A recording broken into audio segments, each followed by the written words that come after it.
Salam ya. Saya ingin menjelaskan tentang jilbab ya atau tudung ya.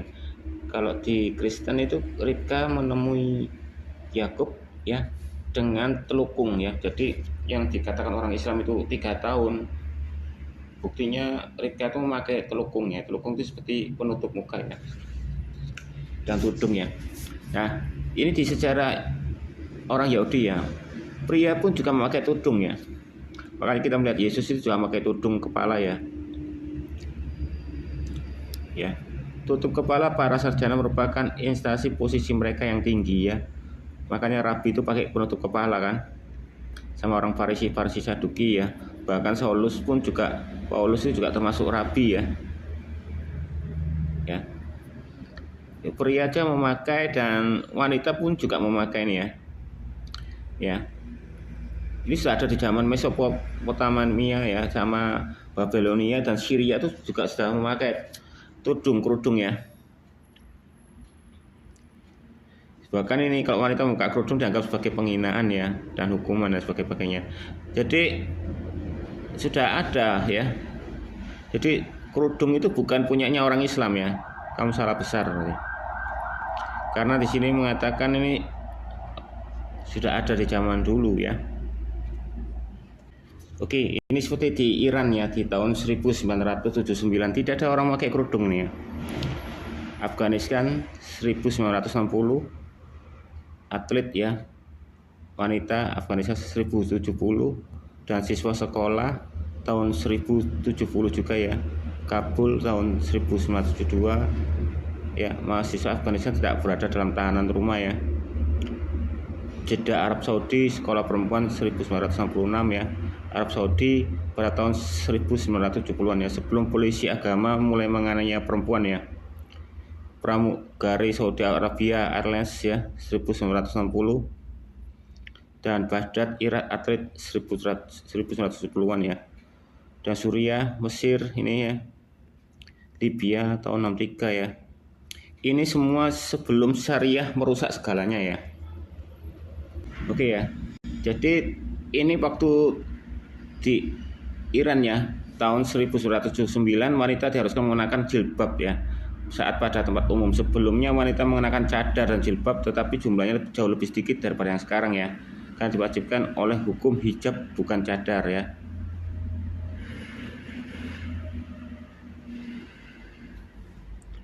Nah, ini pada tahun 1909 ya, ketika kaum Islamis ya mengambil alih Persia, mereka dengan marah memutuskan untuk mengislamkan negara tersebut ya. Mereka mengumumkan bahwa jilbab itu adalah wajib.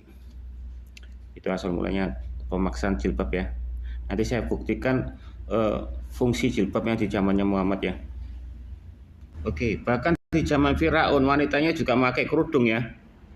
Ini ya. Bahkan yang cowok pun juga pakai kerudung ya. Firaun ya. Bahkan di India, bahkan di zaman Tiongkok kungfu juga pakai kerudung. Bahkan Jepang pun juga ada memakai kerudung ya. Iya. Jepang aja juga pakai kerudung ya. Jadi kerudung itu sudah ada zaman dulu, sudah ada ya. Ya. Bahkan di zaman Jepang ini juga pakai kerudung ya. Bahkan ninja pakai kerudung semua ya.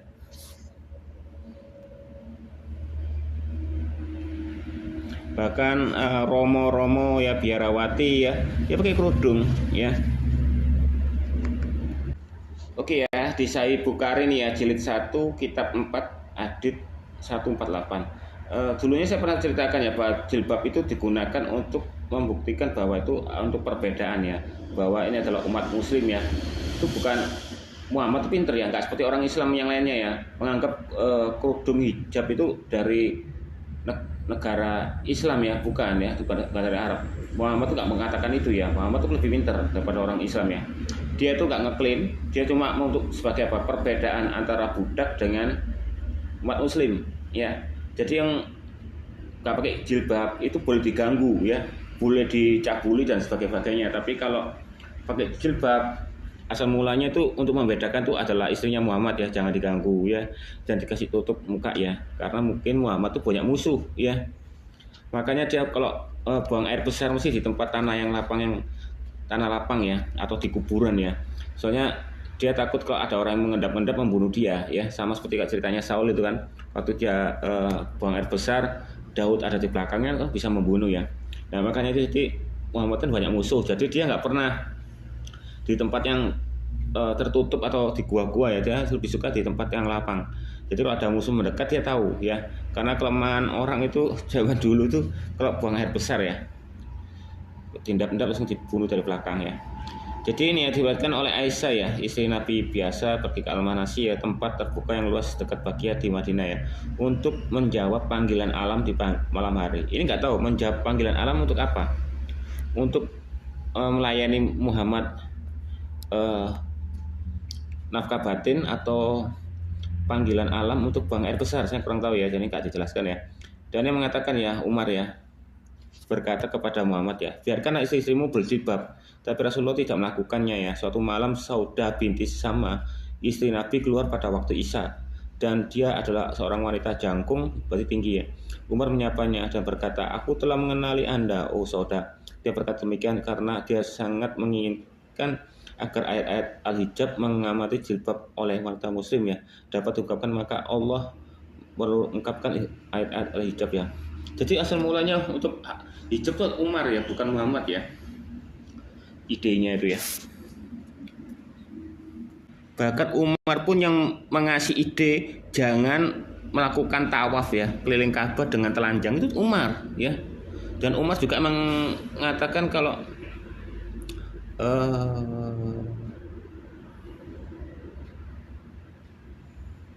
tidak mencium batu ya, karena nggak ada faedahnya. Tapi karena Nabi Muhammad menciumnya, dia melakukannya. Jadi sendiri sadar kalau batu itu Hajar Aswad gak ada gunanya gitu lah. Jadi ini ya di Sahih Bukhari volume 6 buku 60 hadits 313 ya. Diriwayatkan oleh Imar, aku berkata, wahai Rasulullah, orang-orang baik dan orang-orang jahat akan mendatangimu yuk, kan? Maka aku sarankan agar engkau memerintahkan ibu-ibu orang mukmin ya, yaitu istri-istrimu, untuk mengenakan jilbab ya, biar tertutupi wajahnya, biar tidak diserang musuh istri-istrinya ya, mungkin dijadikan apa. Jadi bukan karena masalah keagamaan ya. Jadi Muhammad tuh dia lebih pintar ya daripada umat muslim. Dia tuh mengetahui kalau jilbab itu bukan hal untuk yang untuk agama ya, untuk menutupi ya, untuk perbedaan, juga membedakan kalau orang muslim ini orang merdeka, jadi nggak boleh apa-apakan, kecuali budak kan dilarang. Aku pernah ada haditsnya, kalau budak make itu jilbab dilarang sama Muhammad. Siapa katamu kamu adalah wanita bebas, lepas jilbabmu. Nah, itu tadi ya. Ini ya di Sahih Bukhari volume 7 buku 62 hadits 40 ya. Dia mengatakan ya bahwa Afallah saudara Abu Al-Qais, paman angkatnya, datang meminta izin untuk masuk menemuinya setelah ayat tentang hijab diturunkan. Jadi setelah ayat hijab diturunkan ya, ini Abdul Al-Qais ya, paman angkatnya itu untuk masuk ke tempat kamarnya Aisyah. Tapi sama Aisyah tidak diizinkan ya. Namun Nabi Muhammad datang menceritakan padanya apa yang kamu lakukan, dan dia juru memberi izin. Ini sama terkait dengan cerita hukum persusuan ya. Dia mengatakan kalau persusuan itu tidak haram kalau tidak keturunan ya, sedarah ya, persusuan dewasa maksudnya. Tapi kalau persusuan yang tidak dewasa tapi bukan sedarah, maksudnya anak bayi ngambil dari pungut, itu nggak boleh disusui, itu haram kalau di atas 2 tahun ya. Ini di fikih ya, sunnah ya, jilid 1, bersuci dan sholat ya. Ini mengatakan kalau wanita tidak berhijab ya, ditutupi semua kecuali tangan ya, atau wajah ya, ini akan diriwayatkan Allah tidak akan menerima doanya ya selama wanita dewasa ya, kecuali dia menggunakan penutup kepala ya, atau khimar hijab ya. Dan ini juga ya, ada yang tanya ya, ya. Dia bertanya pada Nabi, bolehkah seorang wanita sholat dengan baju panjang seperti baju tidur dan menutup kepala tanpa kain cawat? Beliau menjawab, jika bajunya panjang dan longgar serta menutupi bagian atas kakinya, hal itu para ulama hadits itu sahih ya, dalam bentuk mau Mauquf ya, sebagai pernyataan Ummu Salamah ya, bukan pernyataan Nabi. Diriwayatkan bahwa Aisyah pernah ditanya ya, berapa jumlah pakaian yang harus kenakan seorang wanita sholat ya. Aisyah menjawab, tanyakan kepada Ali bin Abu Talib ya, kemudian kembalilah padaku dan katakanlah. Jawaban Ali, dengan penutup kepala dan baju yang panjang. Hal diceritakan oleh Aisyah ya. Aisyah berkata, dia telah mengatakan sebenarnya pakaian yang dikenakan harus menutup aurat ya, meskipun cukup ketat ya, sehingga menonjol auratnya itu nggak masalah ya. Jadi nggak masalah kalau kamu pakai jilbab ya, menutup aurat tapi sangat ketat sampai menonjolkan aurat itu nggak masalah ya. Tapi masalah itu jika pakaiannya itu terlalu tipis sehingga warna kulit terlihat, itu nggak boleh ya, tidak layak dipakai sholat. Jadi orang muslim menuduh orang muslim yang pakai ketat menonjol auratnya itu nggak disalahkan ya. Apa yang disalahkan itu adalah yang kelihatan warna kulitnya itu atau terawang lah misalnya. Oke, ini sambungannya yang tadi ya, Sahih Bukhari volume 7 buku 62 ya, hadits 166 ya. Diriwayatkan oleh Aisyah ya, paman angkatku ya, pamannya angkatnya Aisyah ya, datang untuk meminta izin untuk masuk ke kamar Aisyah ya. Tapi Aisyah menolak. Tapi Muhammad tuh aneh ya, dia adalah pamanmu, jadi izinkan dia masuk. Aisyah ini berkata, wahai Rasulullah, aku telah ya disusui oleh seorang wanita dan bukan oleh seorang pria. Ini aslinya enggak ini? Gak mungkin, mana ada perkataan aku telah disusui oleh seorang wanita dan bukan seorang pria. Ini aslinya enggak ini?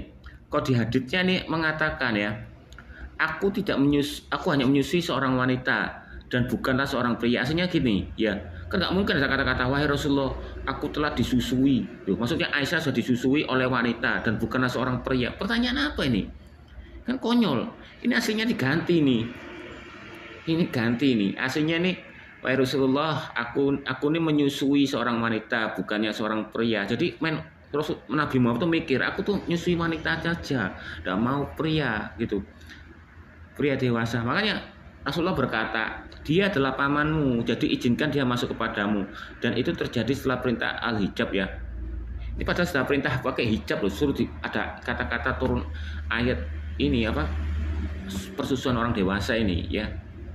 Semua hal yang menjadi haram karena hubungan darah adalah haram karena hubungan asuh yang sesuai. Ini juga nih, padahal ini koleksi hadits tapi Arabnya nggak ada. Kalau bisa ditranslate enak. Ini aslinya aku sudah pernah baca ini. Ini aslinya bukan Aisyah berkata, hai Muhammad, aku telah disusui seorang wanita. Ya jelas pastilah. Kenapa kok tidak ada embel-embel dan bukan seorang pria? Ngapain Aisyah nyusui orang pria? Masa Aisyah waktu kecil disusui oleh pria kan enggak? Ini aslinya diganti seolah-olah itu dia tuh telah disusui seorang wanita bukan seorang pria. Masa jadi pamannya datang itu, masa jawabannya menolaknya, aku disusui seorang wanita dan bukan seorang pria? Kan konyol kan? Misalnya kamu datang ke temanmu ya ke temanmu terus kamu ditolak ya, terus temanmu itu kamu membela temanmu, lu kamu kok kenapa tolak?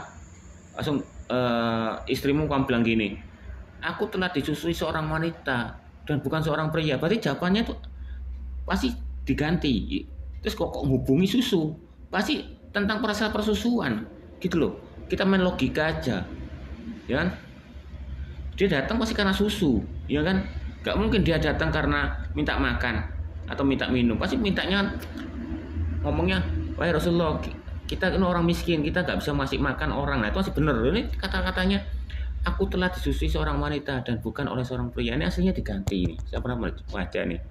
Ini aslinya itu aku tidak menyusui wanita yang dewasa, tapi aku menyusui orang wanita dewasa dan bukan menyusui pria dewasa. Aslinya gitu. Aisyah ini menolak betulnya. Ini juga ya di Bukhari 6 buku 60 hadits 315 ya.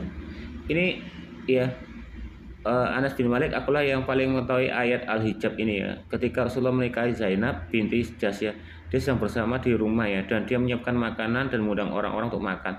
Mereka duduk setelah selesai makan dan mulai mengobrol. Maka Nabi keluar dan kemudian kembali berapa kali sementara mereka masih duduk dan mengobrol.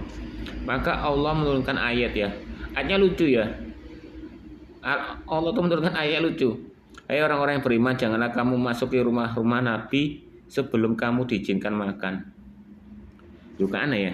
Hai orang-orang yang beriman, jangan kamu memasuki rumah Nabi, ya, sebelum kamu diizinkan makan. Jadi makan dulu, baru boleh masuk ke rumah Nabi. Dan janganlah kamu menunggu makanannya disiapkan.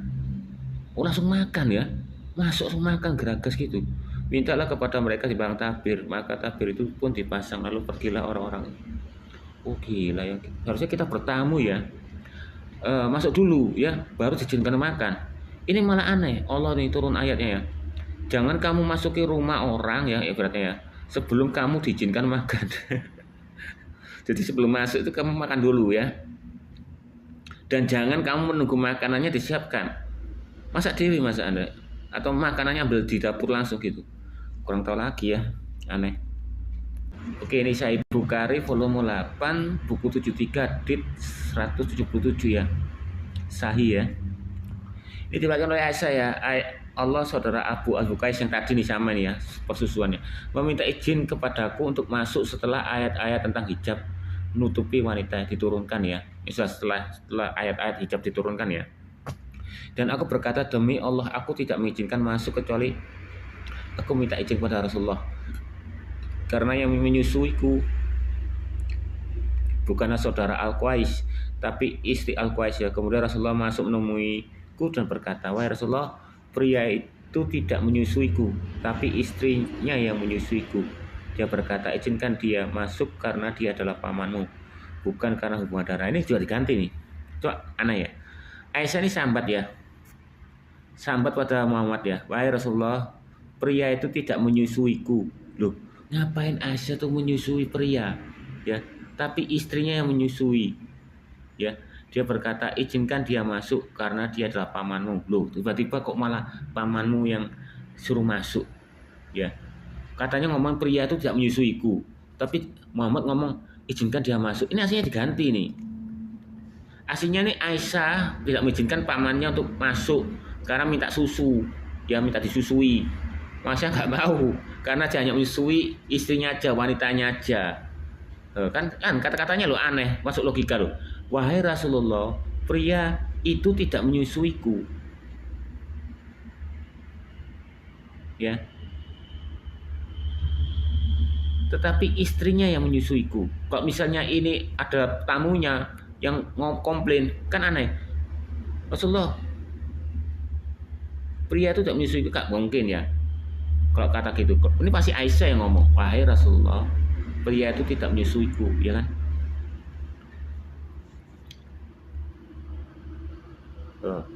Ya. Kalau istrinya yang jawab, istri kalau pas nggak mungkin. Dia berkata, izinkanlah dia masuk karena dia adalah paman lu, wong istrinya kok. Nah, ini pasti Aisyah yang ngomong ini, logikanya kan. Karena kamu pernah disusui oleh istrinya, loh. Masa Aisyah pernah disusui oleh istrinya Al-Qais, sekarang dia harus menyusui pamannya. Ya, ini maksudnya dia Aisyah yang menyusui pamannya atau pamannya yang menyusui Aisyah. Gitu loh. Ya kan? Pasti ini Aisyah yang disuruh menyusui, ya. Nah, sedangkan alasan ini Muhammad yang ngomong gitu ya. Hubungan asuh anak menghalalkan segala hal pernikahan ya. Tapi yang haram adalah hubungan darah, ya. Jadi misalnya kalau dia punya anak kandung, gak halal untuk disusui ya. Oke ya, ini di tafsir Ibnu Katsir ya, 6425 ya. Memintakan kepada Rasulullah agar menyuruh para wanita mukmin ya, terkhusus bagi istri-istri beliau dan anak-anak perempuannya karena tingginya kemuliaan mereka ya, agar menjulurkan jilbab ke seluruh tubuhnya agar berbeda dari wanita-wanita jahiliyah dan para budak. Memang dikhususkan ini jilbab itu untuk khusus istri-istrinya Nabi saja ya, dan anak-anak perempuan Nabi aja ya. Kalau zamannya Muhammad dulu itu ya. Itu perbedaan lah. Bahkan ini di surat Sahih Al-Bukhari Libni Hal ya 9:11 ini ya, hijab atau jilbab itu tak wajib bagi perempuan beriman ya. Sesungguhnya hak itu dikhususkan pada istri-istri Rasulullah saja. Pada hadits di atas menunjukkan bahwa jilbab itu tidak wajib atau tekankan kepada para wanita dalam segala kondisi, sebagaimana keharusan berjilbab khusus pada istri Rasulullah. Kalau Allah kaulah seluruh wanita wajib menggunakannya ya. Sudah pasti Nabi menyuruh wanita Bani Katsam itu menutup atau memakai jilbab tersebut ya.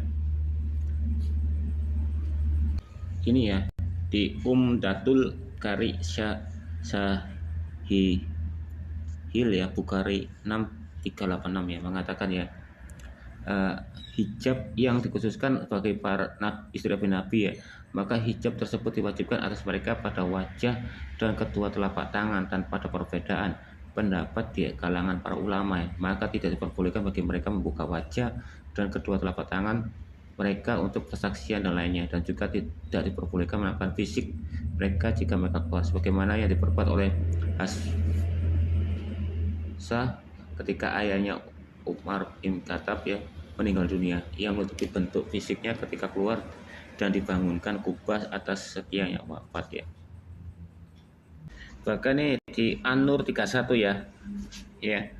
Kata pada wanita yang beriman, hendaklah mereka menahan pandangannya dan melihara kemaluannya ya, dan janganlah mereka menampakkan perhiasannya kecuali yang tampak darinya ya, dan hendaklah mereka menutupkan kain kerudung ke dadanya. Ini tidak ada tertulis menutup rambutnya ya atau wajahnya ya, hanya menutup perhiasannya biar tidak nampak.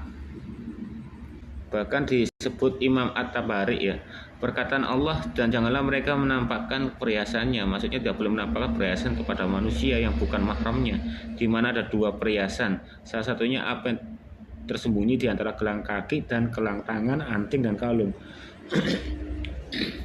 Jadi ini menutup ya biar tidak dicuri ya, tujuannya ya, bukan untuk sebagai agama ya atau nutup aurat. Pendapat lain mengatakan maksud dari apa yang tampak darinya itu tentang terdapat persisian antara memaknai ayat ini ya, sebagai mengatakan perhiasan itu adalah pakaian gamis yang biasa nampak ya. Tapi sebetulnya ini hanya sebagai perlindungan diri ya, untuk membedakan itu istrinya Muhammad ya. Kalau orang Muslim itu adalah orang yang sudah merdeka, budak tidak boleh pakai jilbab, dan juga melindungi dari pencurian ya. Perhiasan-perhiasan tutupi itu sebetulnya tujuannya untuk itu ya, bukan untuk keagamaan biar kamu menjadi kudus ya dengan jilbabmu. Enggak, banyak kok micat-micat yang jilbaban yang wanita-wanita tunasila pakai jilbab ya. Jadi itu bukan untuk menguduskan ya, bukan agama ya, bukan agama Islam ya. Bahkan Muhammad sendiri pun nggak mengeklaim bahwa jilbab itu miliknya orang Islam ya. Jadi Muhammad itu lebih pintar pada orang Islam ya. Perhiasannya dimaksud ada dua ya, baju gamis ya, gelang kaki, anting dan gelang tangan ya. Dan jadi bukan rambut atau bagian kepala lainnya yang bisa terlihat ya. Perhiasan ya, jangan perlihatkan perhiasan mereka kecuali apa yang bisa tampak ya. Maksudnya tidak semua menampakkan semua perhiasan ya. Ya, tapi ditulis ini tambah terlebih auratnya. Ini adalah editan ya pada orang-orang asing ya, disembunyikan ya. Selain baju gamisnya ya, ini apa yang ditambahi kerudung, nggak ada tulisannya di sini untuk menutupi kepala ya, tapi ditambah sendiri dikurung buka selendang dan kerudung ya. Dan baju gamisnya ya dipakai wanita-wanita Arab untuk seluruh tubuhnya ya. Sementara tidak mengapa terlihat bagian bawah dari gamisnya, tidak ada dosa baginya di dalam hal ini, karena kan hal ini tidak memungkinkan untuk ditutupi ya. Ya, seperti Ibnu Katsir mengatakan bahwa beliau pendapat lain mengatakan bahwa maksudnya adalah bagian wajah, telapak tangan dan cincinnya ya. Ada pula berpendapat bahwa boleh terlihat adalah wajah dan telapak tangannya, sebagaimana pendapat jumhur ulama ya. Ini diriwayatkan Aisyah sendiri ya, dengan memakai pakaian tipis ya, maka Rasulullah pun berpaling darinya bersabda, wahai Asma, sesungguhnya seorang wanita itu jika sudah haid, sudah balik ya, tidak boleh terlihat dari dirinya kecuali ini ya, menunjukkan wajahnya dan kedua telapak tangannya. Tuh, Aisyah aja menunjukkan wajahnya dan kedua telapak tangannya. Jadi asal mulanya tutup muka itu gak tahu dari mana ya. Padahal Muhammad itu hanya mengajarkan boleh kelihatan muka dan telapak tangan ya.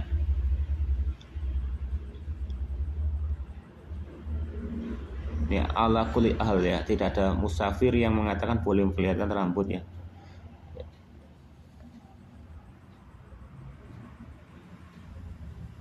Ya, sebab turunnya ayat ini ya, Di kota Madinah banyak manusia berandalan ya. Ketika malam tiba berselimutkan kegelapan, mereka orang-orang jahat menelusuri jalan-jalan kota Madinah. Mereka melecehkan para wanita yang lewat ya. Makanya biar tidak dilecehkan pakai jilbab ya. Kecuali budak itu boleh dilecehkan. Makanya pakai jilbab. Makanya Muhammad menegur ya orang budak yang pakai jilbab. Kenapa kamu pakai jilbab? Siapa yang mengatakan kamu wanita yang bebas? Itu ada ya haditsnya ya. Para wanita itu yang lewat adalah wanita-wanita yang miskin, mereka melintas jalan karena mencari kebutuhan hidup. Para wanita itu selalu mengikuti mereka. Maka jika mereka melihat wanita tersebut menggunakan jilbab, mereka berkata ini wanita merdeka ya. Tahanlah diri kalian untuk mengganggu mereka loh kan. Tapi jika wanita yang tidak pakai jilbab yaitu budak ya, mereka berlompat, wanita budak itu lalu melompat untuk memperkosanya. Itu loh. Tujuannya itu bukan untuk keagamaan ya. Jadi kamu bolehlah ngesek wanita-wanita budak-budak, kamu seks, kamu ganggu gak apa-apa, tapi jangan yang berjilbab ya. Itu adalah istriku dan itu adalah orang muslim ya, yang sudah bebas, itu dan ibaratnya gitu. Maka jika mereka melihat wanita tersebut menggunakan jilbab, mereka berkata iya wanita mereka tahanlah diri ya, itu ya, pakai jilbab yang seperti saya katakan tadi ya.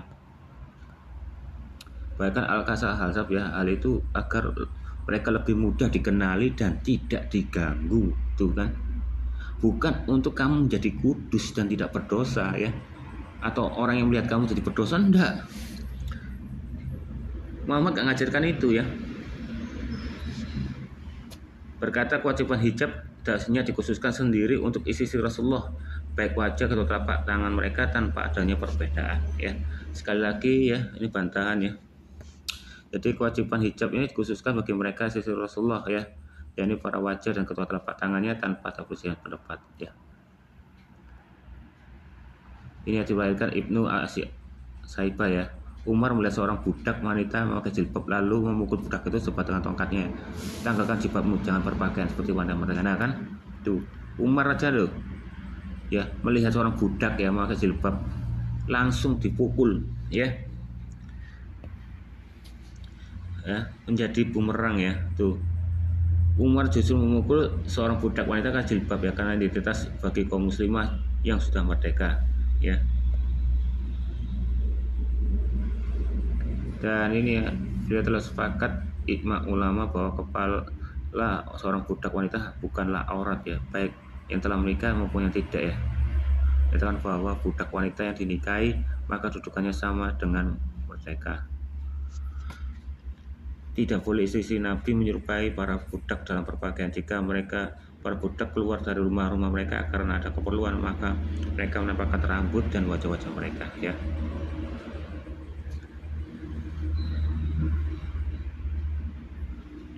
Dan sebagai istri Nabi itu sebagian menyatakan ya ini menutup wajah dan seluruh kepala mereka, tak boleh menampakkan sama sekali ya, kecuali hanya salah satu matanya saja.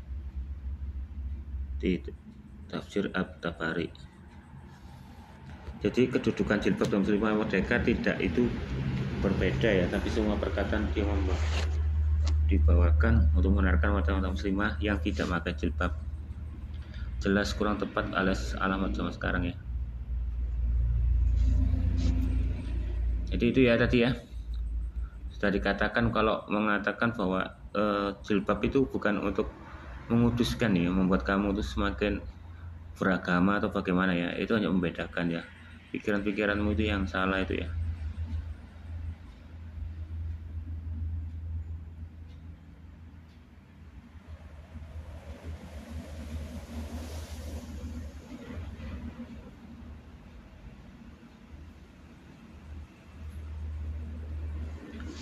Oke, sekian dulu ya, terima kasih.